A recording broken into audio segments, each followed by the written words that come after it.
1 hour for such a huge panel is a bit of injustice, but let me try if I can wrap it up within that time limit.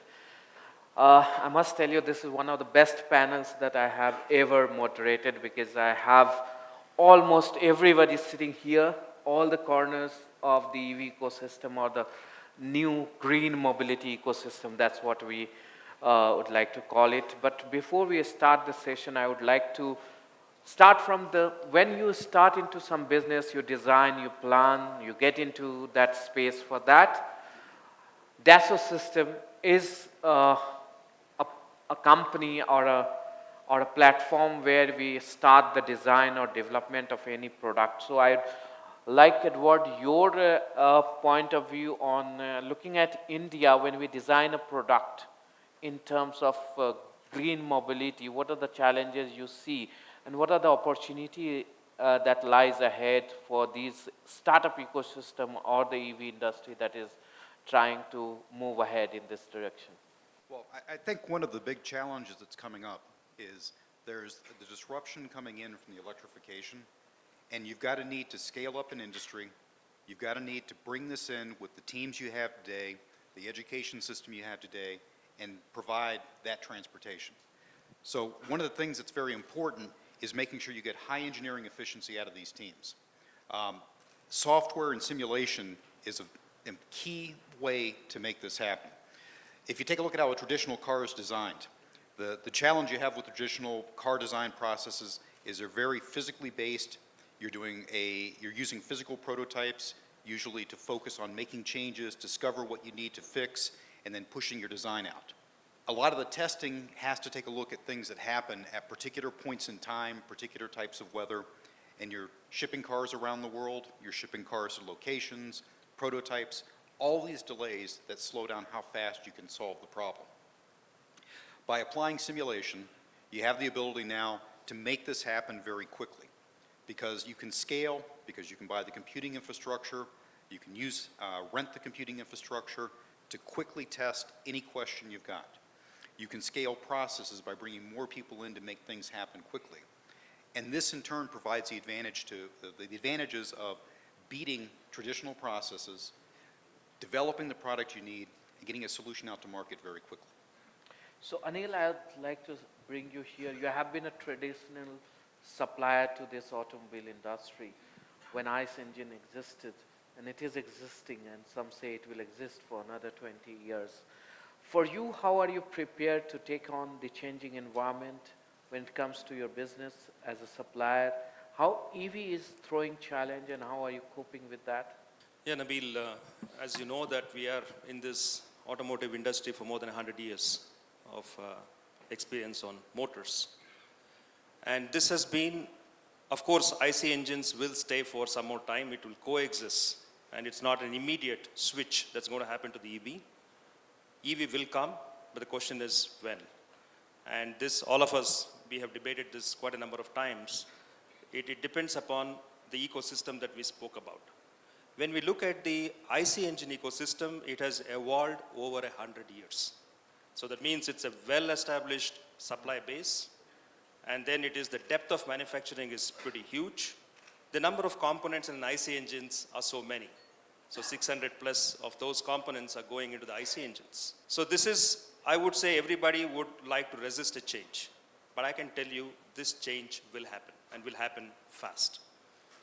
When this change is about to happen, those who are well equipped in order to make this change will be the winners. And when I look into the ecosystem of electrification, comes with a lot of challenges. And as an industry that we have come through with the IC engines, the biggest challenge that we would find in this is in terms of technology. The technology is totally different. Of course, sometimes could look simpler, but there is no single technology today that we can say is a new standard for electrification. So this is something that is evolving gradually in the system today. What I would rather say here is, as we go by, we need not wait for the ultimate solution. We need to evolve as the market goes. And the key challenge are two parts.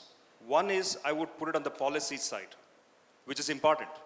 because we need to have clarity of the policy and consistency of the policy. This from the industry point of view is very crucial because investments will have to be made for this change. Today, the FAME incentive is an excellent example to push the first step. But is it good enough? 2022, yes. But we need to see the policy that goes well beyond that in terms of continuation and clarity. The moment that comes in, the technology has to be left to the industry. Of course, the government can give the premises, but the technology should be evolved from the industry because the industry has an experience cross-global. So we can take the global technologies, incorporate them into the local. So it requires the adaptation of technology into the needs. And this is exactly what we are experiencing today. So IC engines well established, electrification evolving, chances are good, and we have the power of scaling it up. Because IC engines have a massive scale. It's almost 90 million vehicles today, and EV is next to nothing. So the advantage that the conventional industry gets into this space is the ability to scale up and also to bring in technology. So I'll come to you with another question, but before I'll bring you here, Goldie, you are the mobility service provider. So you play a very important role. You are the guys who will decide really the course of action when it comes to manufacturers deciding their next vehicle. What kind of your requirements are there when you expect a EV maker? What are the key point or technology that you look at when you buy these fleets? And how will you look at the manufacturer to transform themselves in this space? Sure. Thanks, Nabeel, for having me here. One of the first things, and I'll sort of refer back to one of the very pertinent points that Mahesh earlier made in his presentation, which is the mobility paradigm in the coming 3 decades will fundamentally change. It will not and cannot afford to look like what it is today. And the foremost element of that paradigm shift will come from shared. Now, unfortunately, what is happening today, or what has happened so far, that when you look at across the spectrum of automotive segment, the vehicle from grounds up are not meant to be shared, right? Whether it's design, the way their components are built, they are inherently meant for private use by and large. So that's one of the first, I would say, directional shift that the OEMs will have to start taking in. Some of them have already started working in that direction, right? So it has to be built keeping a shared economy in mind. The second, because it is shared, the asset utilization, which for us and as a company, we've been offering electric mobility services for the last 5 years. And we have inducted multiple generations of vehicle over the last 5 years. And we have realized that a traditional approach wherein the asset utilization is not very high does not work in an electric mobility landscape. Because your cost of ownerships are high, the only way it will make economic sense is that the asset utilizations have to be at a very, very high level, right? So and we are sort of the largest electric 3-wheeler operator in the country with 1,000+ vehicle. A typical 3-wheeler typically moves about 15 to 20 commuters a day. We move 130 commuters a day by a factor of 4. So unless and until the platform is not that robust, right, and cannot sustain for next 3-4 years, the economics will always struggle to stand on its feet and will always keep deferring back to FAME incentives. And as my colleague mentioned, that incentive can only take you so far. The fundamental business has to be strong enough to stand on its feet for next 5, 10, 20 years. So those would be sort of my 2 very high level observations on how the automotive manufacturers has to start looking at it as the electric vehicles become more mainstream. Sudeep, we are talking about product acceptability. You have been pushing hybrid for quite some time, your brand Volvo.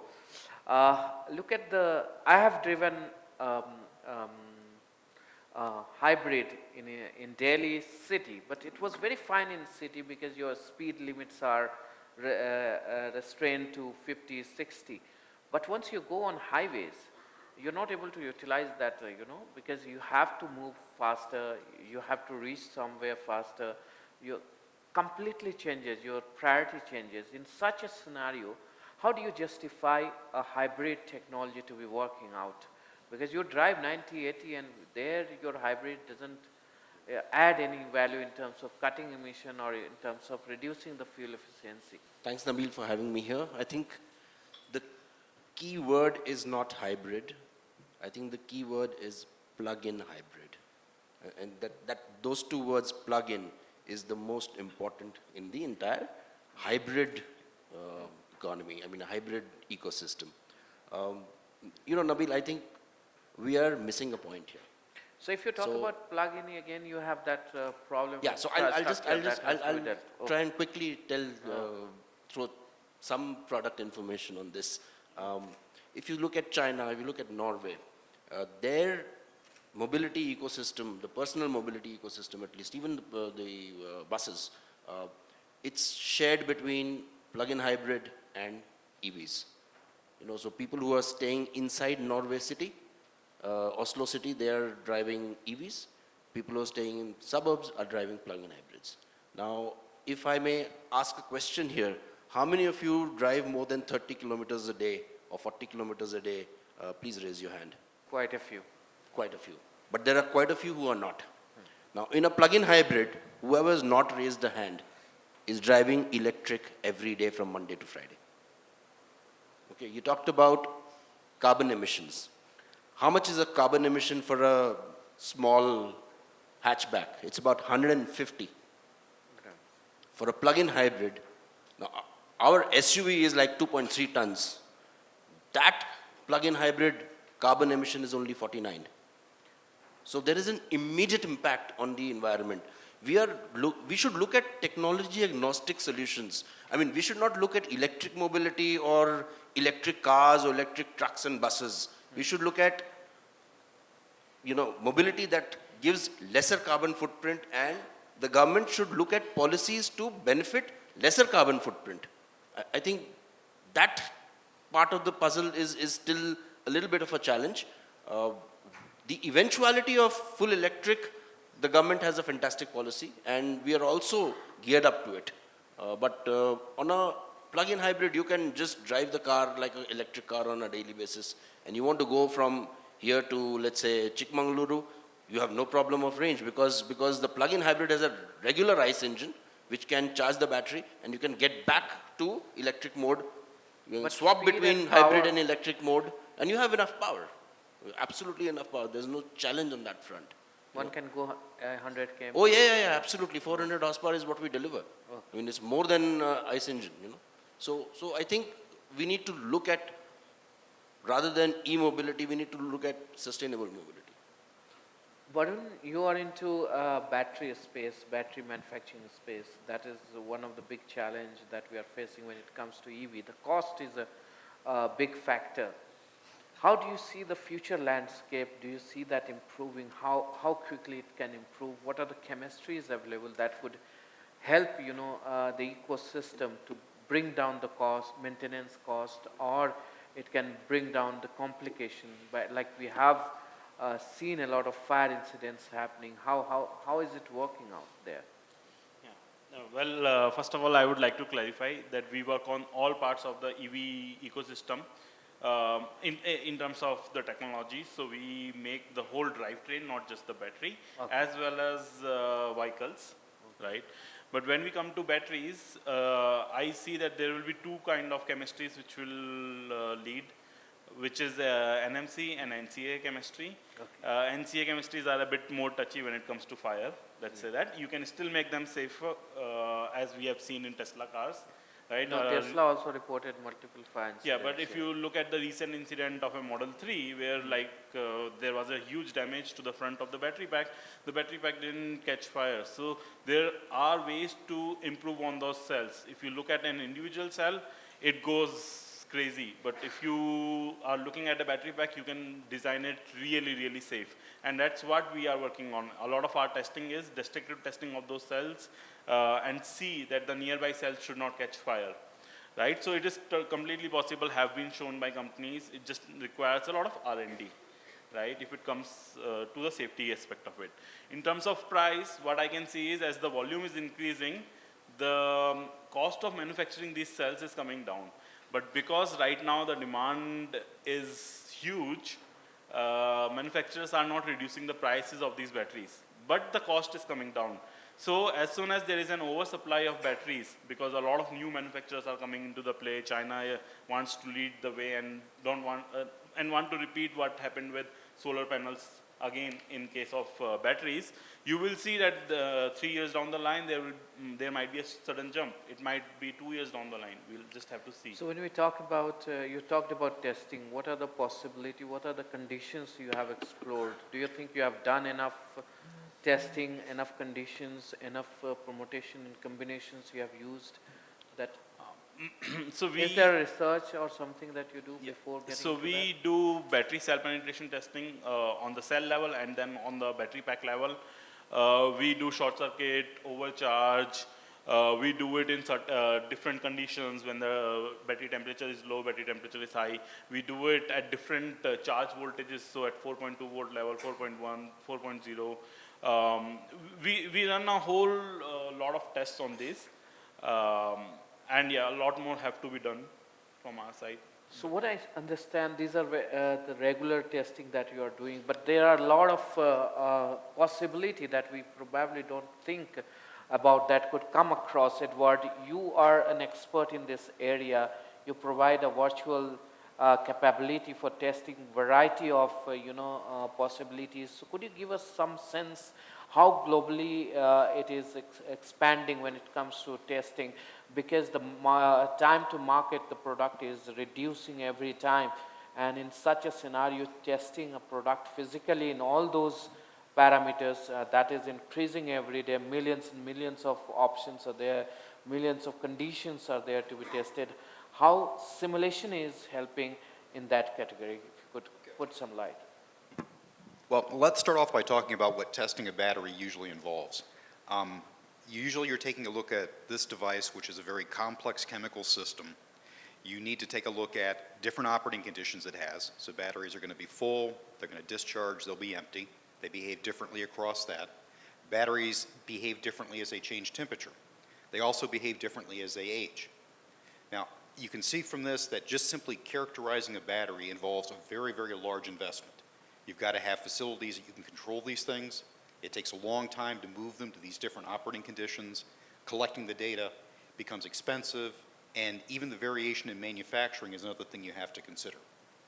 If you make that investment and you try doing that at, say, a pack level, you have a lot of things that are difficult to understand. The pack itself, you have to build a large number of assets. You have to have large testing facilities. The investment in the industry right now, an individual OEM may be making at a large scale $100 million investment over a few years to build testing facilities for this. By characterizing like at a cell level, and then being able to take that cell level characterization, working with suppliers ideally to get this information early on, it's possible to make more focused testing at a high level. You can understand where you're sensitive to, where you need to do the testing work. And even better, you can look at how it's going to work inside the vehicle to make better decisions on that.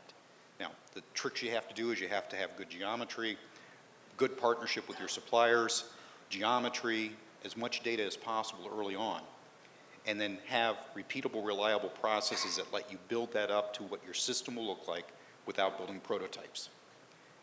You accomplish that, and now it's possible to look at a lot of things early on and get massive savings in your testing budgets and prevent discovery of issues very late in the process.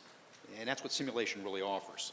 Vikas, coming back to you, the various minerals or chemistries available for battery production, looking at the Indian condition and the situation, all aspects, safety to efficiency to density of the battery, what chemistry you think will fit in the current situation?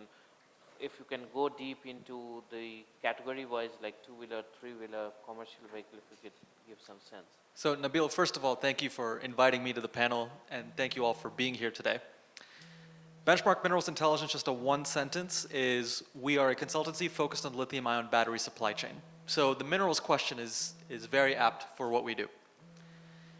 India currently produces 0% of lithium, nickel, cobalt, and graphite that is relevant to battery manufacturing. Let's make that clear. So when we're talking about lithium, when we talk about nickel, there are specific classes, highly engineered, high specification classes of these materials that are used in batteries in electric vehicles. Now, if you look at the macro level, There are expected shortages globally for all of these materials as well. There's been efforts to reduce cobalt use and increase nickel use. There's been efforts to shift towards chemistries and shift the makeup of the battery cell in order to offset some of those supply issues. However, the fact still remains, in the face of rising demand, there will just not be enough materials for NMC batteries, NCA batteries. This is where I think LFP could win.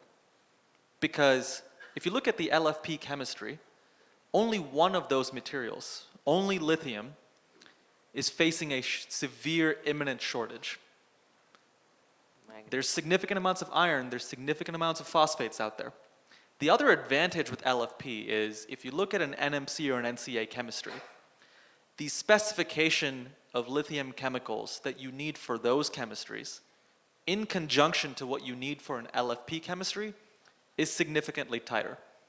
What that means is the pool of available resources for lithium chemicals for that LFP market is also larger. So even though India may not develop a domestic resource capability, purely because the resources that are economically viable and extractable are in other parts of the world, developing a chemical industry that is focused on battery materials and developing a robust cathode industry that de-risks this mineral risk as much as possible is the right step forward.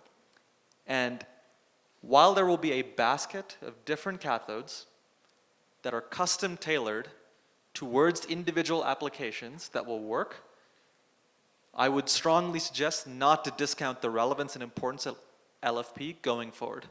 How do you see the cost parity changing between lithium-ion battery and a fuel cell, a cell car? How will it change and how long will it take for both the technology to coming in the same price range? One of the major pieces of feedback about fuel cell versus lithium ion is on a energy density basis, hydrogen just based on the laws of physics wins.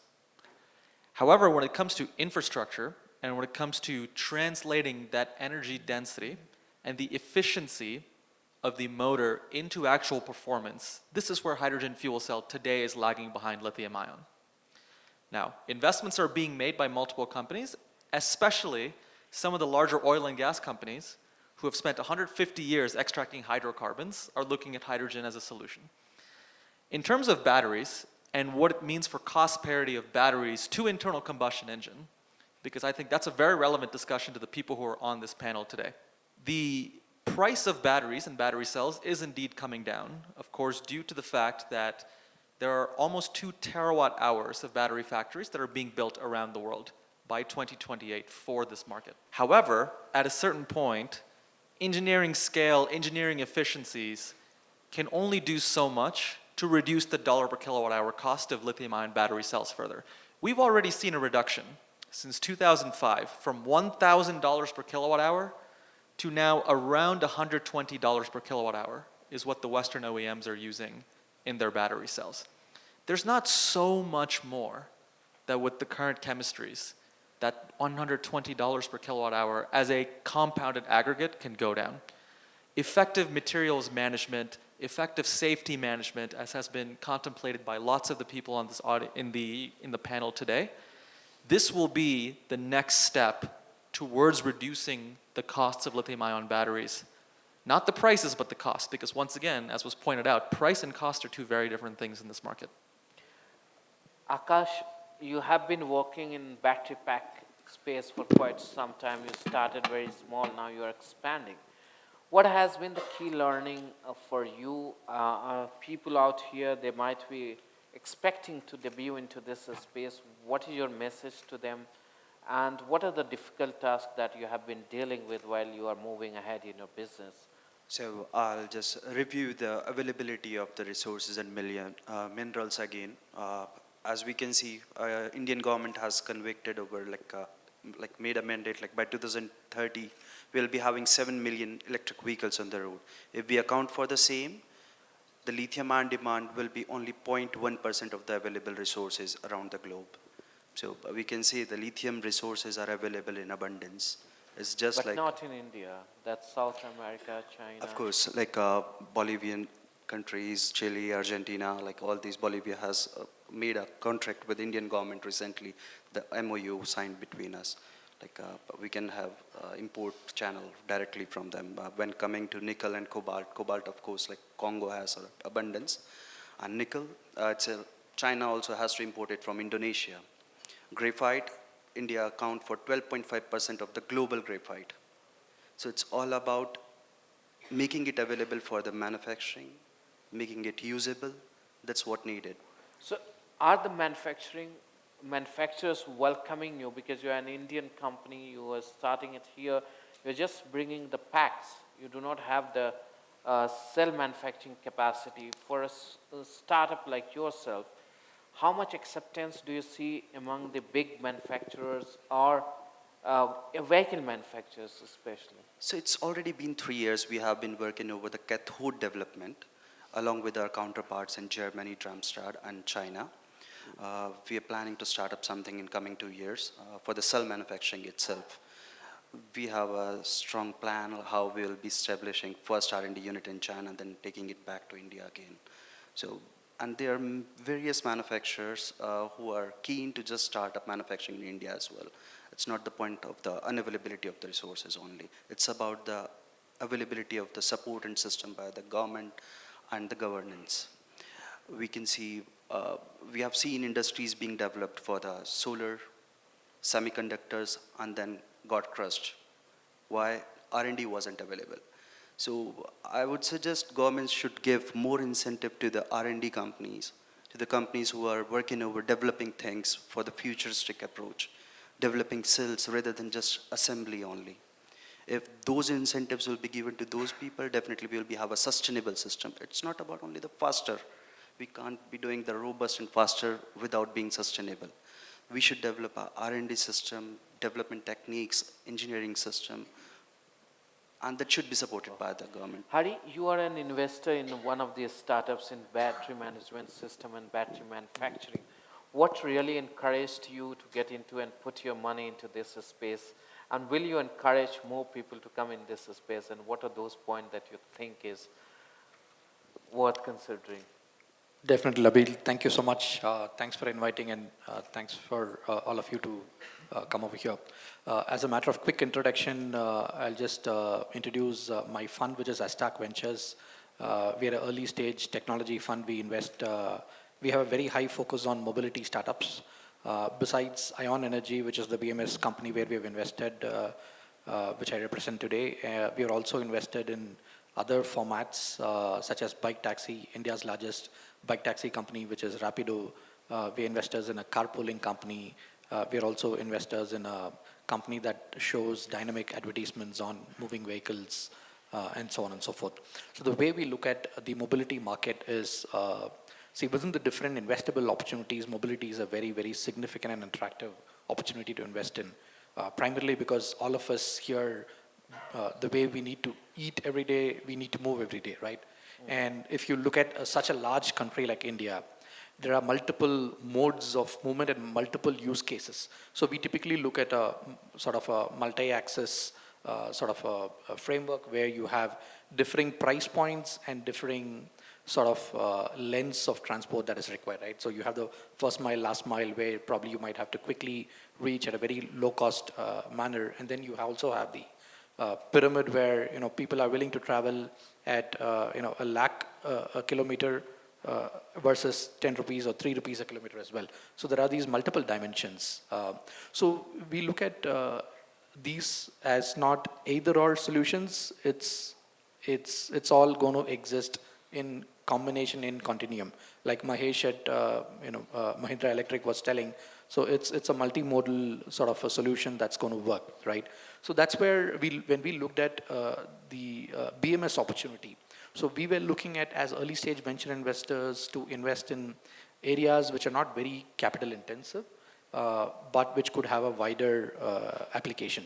So when we looked at the BMS application, we looked at a platform that could help everybody. For example, on this panel, you have a motorcycle manufacturer, you have a car manufacturer, you have a three-wheeler e-rickshaw manufacturer, and you have a lot of system integrators, etc. Right? So if there could be a company that could sort of help every application use a platform. A BMS is a very good sort of a starting point.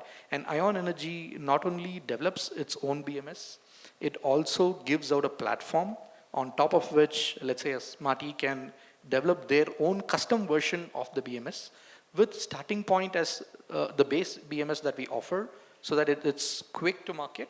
And we also give a lot of technology tools that they can use to customize it to their said application. You have variety of parameters, variety of configurations that are different for a high-end electric bike versus a car versus a three-wheeler. In fact, even battery manufacturers, battery pack manufacturers are our customers. So we work with the entire ecosystem, offering this BMS as a platform. And not only in India, this is also a global play. So we have customers in France, pretty large customers across multiple applications, including mobility and energy storage, which are using this. So definitely we see that as a pretty broad spectrum of opportunity. Anil, a traditional player like you, how are you trying yourself to be part of a collaborative ecosystem that is going to develop with these new set of entrepreneurs or new set of business that is coming up? And how important is it? How are you considering this space? Nabeel, it's an excellent opportunity today for us, carrying the experience of the past and utilizing the enthusiasm and the spirit of the present. I would club these two together. While we come with the history of, as I said, scalability, manufacturing, and other stuff, when I just look at the ecosystem today, we have a lot of startups which have new ideas and who can bring the ideas into concepts real quick. So the future is about collaboration. It's not about individualistic developments. So we are utilizing this space pretty well in terms of onboarding the speed with the startups. That is as far as the design is concerned. We don't stop there. Actually, our customers today, when I look, the startups are our customers too. So while we are using the ecospace to ramp up, our customers have a different mindset. The earlier conventional ICE customers are totally different, where the lead times of developments used to be 3 years. Today, if I just look at the EV startups, the demand is a few months. Okay, weeks is too much to ask for, but at least a few months. And this change of mindset. If there is one thing that I lose sleep over every single night, it is my supply chain. Right? It's not demand. It is not financing, it is not policy, it is nothing, it is my supply chain. And the single biggest reason for that has been is that some of the larger players, right, to whom we look forward to, who we expect to move, and as Anil was saying, maybe the speed at which we expect, right, because as you know, startups generally learn to run before they learn to walk, right, and there's no other way we can do it, right, we trip, we fall, but then we're always running. We haven't seen that speed being brought into motion by the traditional automotive players. Now, I don't blame them for that because there's a legacy, multi-decade legacy. There's also economic jurisprudence because you can't just do things rashly over, very, very quickly. But I do believe that there is an enough, opportunity, right, that they need to create either a separate subsidiary, incubation cell, or what have you, right? And there are companies around the world who have shown the way across other industries, not just automotive. There are a lot of other industries who have been very quick to uptake, spot the disruption, and they said, look, traditionally we can't do in our setup, so you know what, I'll create a subsidiary, create an incubation, which will support this opportunity. I haven't seen that happening so far. I think there is enough and lot of skepticism that I see in the traditional landscape. Right? I truly hope that that skepticism moves away pretty soon and that real tangible action starts coming to the fore. I think once that happens for startups like us, honestly, I'll start having better night's sleep from here on. In India, it's still not picking up, but globally, we have seen the giants taking steps towards it. Like yes, GM and yes, everybody is working. correct. And look, again, to be fair to them, GM also took that its own sweet time, right, to wake up to the realities, right, and so that inertia has to come in. I think with the FAME incentive, I believe, and I think there is adequate policy clarity. Honestly, if anyone today comes and tells me that there is no policy clarity, I would say, you are procrastinating. There is enough and more policy clarity across different vehicle platforms. There is enough incentive between state governments and central government. I mean, Karnataka, Telangana, Delhi, they are coming out with very, very fabulous electrification policy. So I think it's time that we really stop talking and really start doing. So it's time to do it.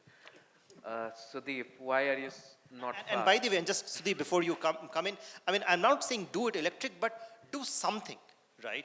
So it isn't a debate about electric versus not electric. I'm not coming at it from a technology perspective. Take a technology agnostic approach, fair enough, but I think we need to start getting things out of the door sooner than later. Right. So I think we are doing it already. Not yet in India, Nabeel, as Not you only rightly, Volvo, I'm rightly talking about, said, but you're representing OEMs as a whole. yeah, So tell me. right. So I think a lot needs to be looked at changing structures, like Goldie you rightly mentioned. But a lot of car companies are not looking at themselves as car companies. Rather than they're looking at mobility solutions provider for their customers. Be it, in-car deliveries, be it, for example, I can give you our example. We have a fund, we have a separate unit called Volvo Cars Technical Fund. And they invest in startups. So we've invested in a couple of startups. We've invested in a startup which has, remote charging facility. So if you have an electric car and your car is in the office premises without a charging infrastructure, they will come and charge your car while you're working. So these kind of things are happening. The pace, of course, is not as much as everybody or a startup would desire. But then there is a difference between a marathon runner and a 100-meter sprinter, right? Both have their strengths and weaknesses, and both win the same gold. But then I think there needs to be a point where it meets in a very harmonistic fashion. While we look at India as a EV, a lot of EVs coming in, and look at the policies. Goldie, you rightly said the policies are absolutely clear. And it's clear to the extent that it does not make sense to own an EV. It makes sense to share an EV. So how do you see So from the that policy? perspective, it's very clear. How do you see the policy of bringing down GST to 5% on vehicles, but not on parts? How do you see that policy? I don't see that as a holistic policy. I also see the limitage on kilowatt hour. Now, a lot of customers, like a lot of hands were raised when I said 40 kilometers. Now again, it'll again be coming back to a chicken and egg story. Why should I buy a car if there is no infrastructure? Why should the infrastructure company invest if there are no cars? So there needs to be a point where all these things intersect in a harmonious fashion. And one of the things that one should look at, I'm looking at my car, I'm looking at actually, so we have something called a digital key. We've tied up with Sunfleet in Sweden. So what you do is you're part of the subscription, you park your car anywhere, and there's a digital key floating around. So if I have that app, if I'm looking for a car, it'll direct me to that particular car. I'll have a digital key, I can open the car and take it away. Now, these things, from a cultural standpoint in India, may not work. So we have to be very open-minded to looking at leased. We're not even in a society which has a leased car. Anil, are you sure that what they are saying, that we have enough clarity on policy? And how do you see this certain anomaly that we see in the policy as well when it comes to taxes, especially? What I meant in my first round when I told that a policy has to have continuity and clarity, let me clarify. The FAME is certainly an excellent initial start point, okay? FAME 1 was small, FAME 2 a bigger one. Great, because it has recognized that the last mile connectivity and the mass mobility is going together. Fine, that clarity is good. What after 2022 is my question. Now, if there is a medium long-term view of electrification, for example, we do the last mile connectivity now, that builds an amount of traction that it is sustainable. Then I move on to pass cars, or I move on to the next one. That clarity of policy is essential today. And of course, the government is working, but the government has to be faster too. Just like the supply chain being faster, if the policy becomes faster, the investments that go in, because nothing comes free, the industry has to invest. And the industry will invest if it sees the next 5 years, not the next 3 years.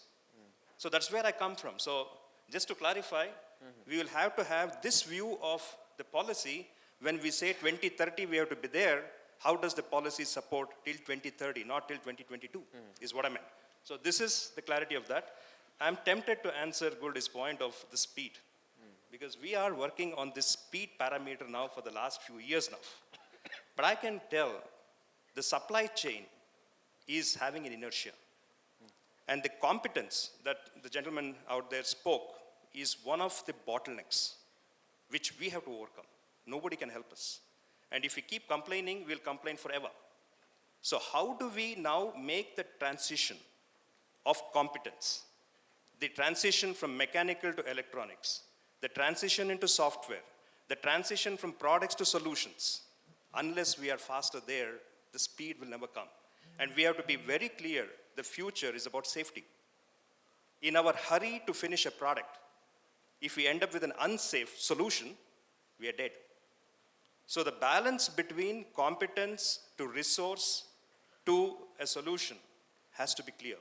And this is the caution that comes with experience. It should not be ignored too.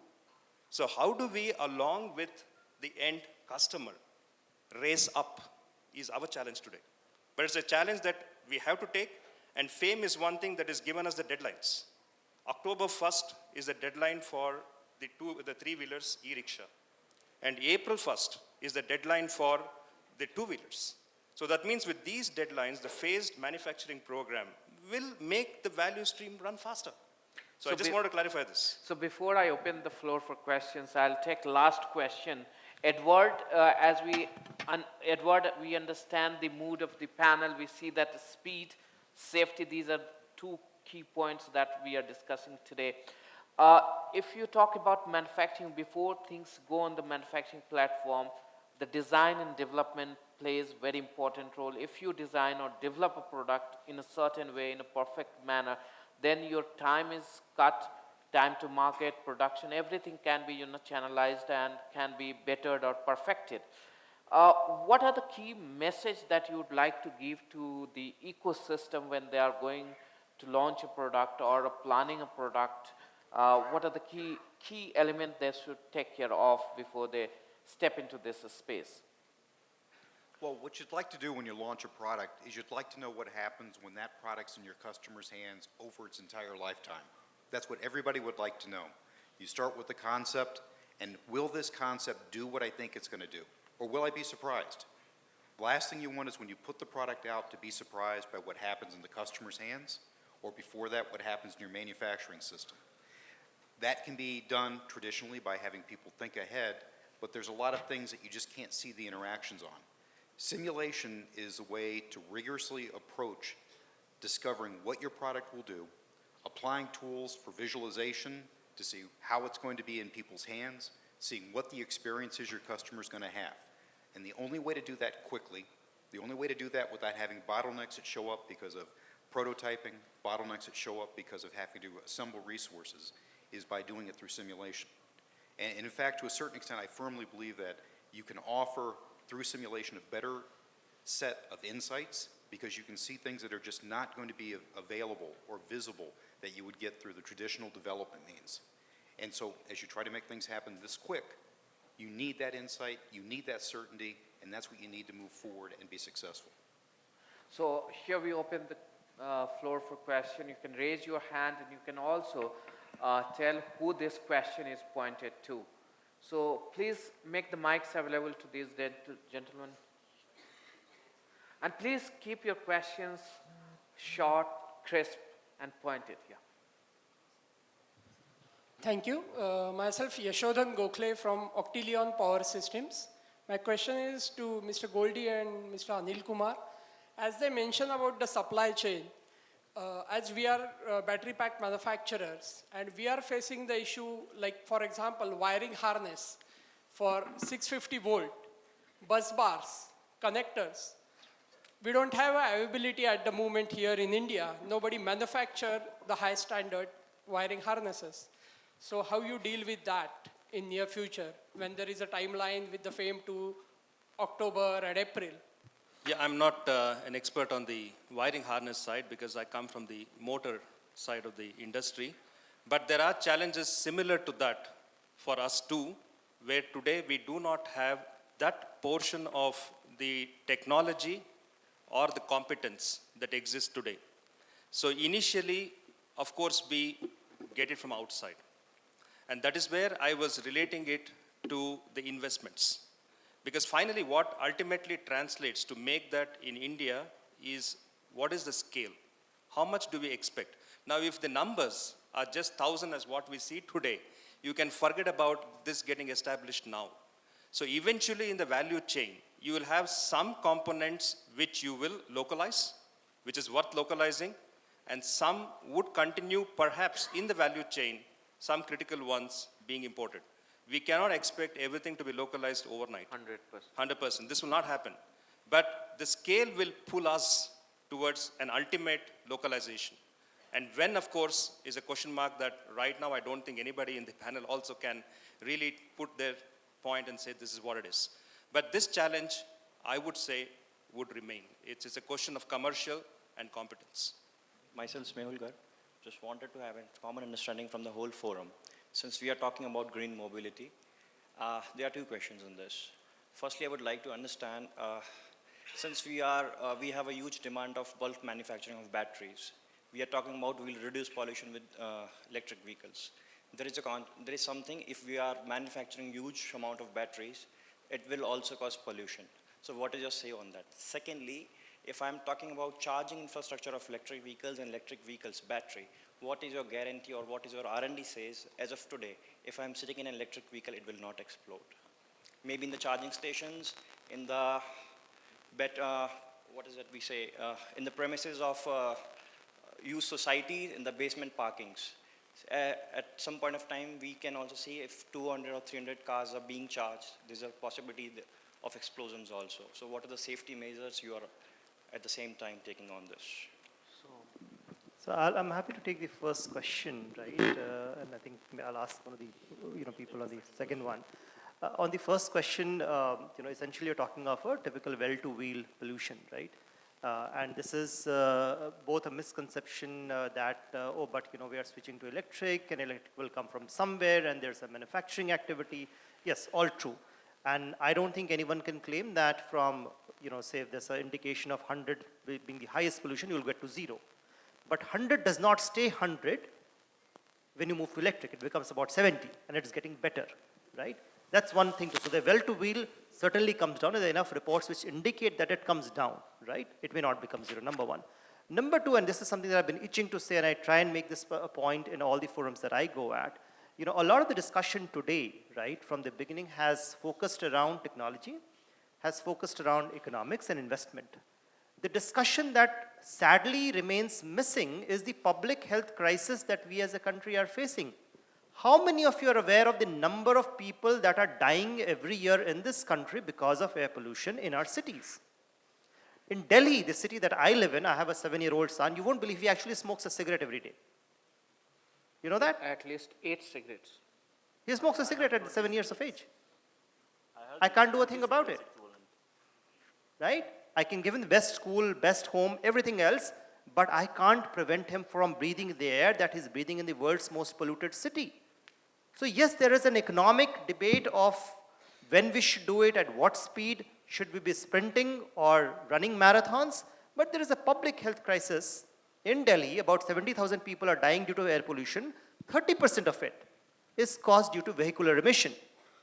The doctors and Delhi lung specialists will tell you that about 5 years ago, most of the patients who would come in for lung cancers were smokers. Today, that number has reduced to about 30 to 40%. 60% of the people who are dying due to lung cancer are due to pollution. So when I say that the industry, and when I say industry, all of us, not singling anyone out, needs to take a very urgent step, it's not because we are here because we are a startup and want to make money. There's a crisis at hand, and I don't think enough is being done at the pace at which it should be done. So, But his point can also not be completely, looked out, because still 60% of the electricity is produced through fossil. He's talking about earth pollution. That also has to be seen, because what is the recycling method that we are going to adopt? How much are we working on recycling side? That is a pertinent question, needs to be answered. and it is, and that's why I said 100 does not become 0, but the 100 is, even today, with the current technology, reduces to about 70. If you look at the Indian government's renewable mix, which they're talking about getting to about 24, 25 gigawatts by 2023 and about, I think, 40 or 50 gigawatts by 2030, that further comes down. So as a country, as our dependency on coal reduces and your renewable mix starts becoming better, some of those differences will happen. It won't become 0, absolutely, but I mean, would you say either I'll have 0 or 100 and nothing in between? That would be a very, So I'll time add a is small very point. less, please be very pointed and precise in your Yeah, answer and question. boss. I'll add a small point to the question and Goldie's answer there. See, here you are able to at least channelize the problem to a geography of your choice, right? Rather than everywhere pollution, everybody suffering, can you go to, let's say, a tier 3 place where there is like a lot of natural sort of this thing, and then channelize the pollution to that area and then solve the problem, right? You're not, obviously not going to solve the problem. You should solve the problem, but that's the way I would look at it. But nobody will allow, it will be again another kind of revolt that is happening in the Chhattisgarh and other areas. So Just an addition to his point, even if the whole electricity is produced from coal, electric vehicles are still greener because of the efficiency differences between producing electricity at a centralized location versus while on the road. That is one thing. Second thing is our mix is improving. So there are two sides of the equation. One is usage, one is production, right? And then in terms of the pollution, if it is not in the cities, if it is somewhere else, at least it's better for the inhabitants of that city, right? So that is from the perspective of the pollution. Yeah. And in terms of safety, right now you have 10 times the number of fires and explosions from petrol vehicles in terms of per unit of vehicle, per number of vehicles, as compared to like in electric vehicles. It's just the fear of those electric vehicles. And we do a lot of testing on those batteries. And I can tell you one thing, if it's a well-designed battery, you will not have fires. So the technology will take some time to mature. It's not like IC engines became safe for the first year itself, right?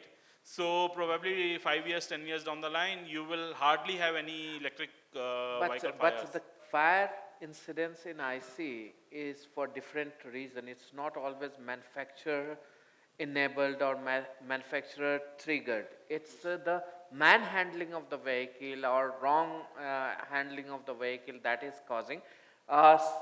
Next question we'll take from there. My question is to Vivas on, I just want to know about the development of graphene value chain from a global perspective for, battery development. Do you have any comments on that for graphene? Yeah. So you said specifically graphene? Okay. Let's talk more generally about graphite as well, because I think that's a very relevant conversation to India. Because of all the battery materials, graphite, graphene, from a resource standpoint, is where India stands to benefit. Once again, it's not only about development of the resource and production from the resource, it's about development and production of battery-grade chemicals that can be used for the specific applications for which they are required. This is a very intense and complicated and very under-invested space right now. So I know we're talking about graphite, but I just can't help with the limited time that we have to go back to the entire supply chain. Lithium, nickel, cobalt, graphite. All of these, when it comes to battery materials, are tremendously underinvested. And going back to the point about pollution, we are not the only country here in India looking at pollution. The average life expectancy of a person in Beijing is 13 years less now because of pollution. So you compound the underinvestment with the fact that so much demand is coming from even outside of India in major markets that there's going to be a significant supply crunch. Now, how does this manifest in terms of the people who are sitting here in this audience today? So before I joined Benchmark, I was responsible for the battery material supply chain in Tesla. So I was based in California for 3 years, and that was the role that I had, looking after lithium, nickel, cobalt, etc. And I remember this story. So my friend Anthony is sitting here in the audience, and he's the CEO of one of the 5 largest lithium companies in the world, and was kind enough to join me on my trip through India. I met him when I was his customer. And his thought initially was, why is a car company worried about something that's 5 steps down the supply chain, lithium mining or graphite mining? Well, it's because in the case of my former company, if we did not secure these battery materials, the company would literally die. There is nothing other than an EV business and other than a battery business in Tesla. So how does that relate to those of us in the audience? And how does that relate to supply chain investment? If there is not significant investment in the supply chain for battery materials as a whole, none of these conversations matter. If there's not enough batteries, there will not be enough electric vehicles. Nothing that we talk about over here truly matters. One last statistic. It has been mentioned earlier today that there will be 7 million electric vehicles on the road by 2030 in India. Very good goal. Let's say that each of those vehicles on average has 50 kilowatt hours of capacity. That translates to 280,000 battery-grade lithium chemicals that need to be used for manufacturing vehicles here in India. Last year, the entire lithium chemicals industry, not even battery grade, just lithium chemicals in general, was less than 280,000. If India was the only market, then sure, we could get there. But India, in the face of China, in the face of Europe, in the face of North America, all wanting to build up electric vehicles of their own, massively underinvested in these spaces, given that the timeline to ramp up these assets in the supply chain take almost 10 years for a mine and take 5 years for chemicals, whether it be graphite, whether it be lithium, whether it be cobalt. This is a major problem that needs to be solved. Good evening, everyone. I am Divya Swarup from Bosch, and I am from a battery background. I would say energy reserve. And good to see that today's discussion was mostly into EVs, but I think 60% of the time we discussed batteries. Happy to see that. My first question is for the entire panel. We have been discussing a lot about 20 to 25% of the vehicle cost, that is a battery. But are we looking at new avenues to discover and think about newer materials in the vehicle itself, which will reduce the weight of the vehicle or make it maybe work out differently than what we have been thinking about IC engines?